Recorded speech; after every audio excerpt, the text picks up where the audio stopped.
გამო რომ ვიყავი დაკავებული გადასვლა გადმოსვლით აი ამ ჩემ ლამაზ ბინაში, ვერ მოვახერხე, ვერ გავეცანი თუნდაც არ შევედი კონგრესის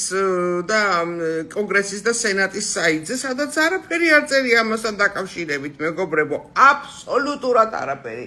მინდა გითხრათ, რომ რუსული სპეცსამსახურები მაგრად მუშაობენ, რუსული სპეცსამსახურები მეც მიტევენ სხვადასხვა ფორმით, მე მაპატიეთ, რომ დროზე არ გადავამოწმეს ინფორმაცია და თქვენამდე არ მოვიტანე, მაგრამ არაუშავს, ჯობს გვიან ვიდრე არასდროს, მეგობრებო, არ შეშიდეთ.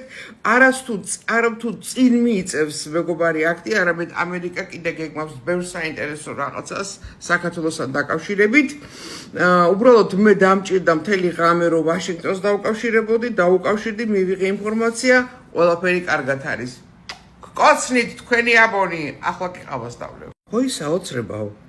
რა ყავა, ქალო, რის ყავა, პირველი ნაწილი არ ჩაიწერა. მოკლედ, ამ დღეებში გავრცელდა ინფორმაცია, ვიღაც ალექს რაფა ოღლუ, რომელიც ვითომდა არის ძალიან სანდო ჟურნალისტი, რომელსაც წინასწარ გამოაქვს ინფორმაციები და ბლოგერი, რომ მეგობარი აქტი კონგრესში დაბლოკა და ვეტო ცოტა ხანი ჰოლდი დაადო, ვინმე მულინმა ოკლაჰომის შტატიდან, ვინმე ლიონ იუტა შტატიდან და ვინმე რენდ-პოლმა კენტუკის შტატიდან.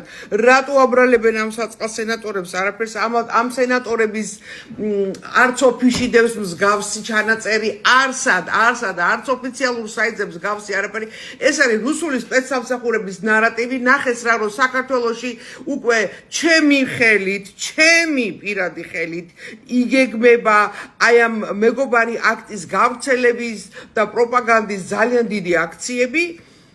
შეეცადე რომ ეს ჩაეხშოთ, მაგრამ დავლიყავა.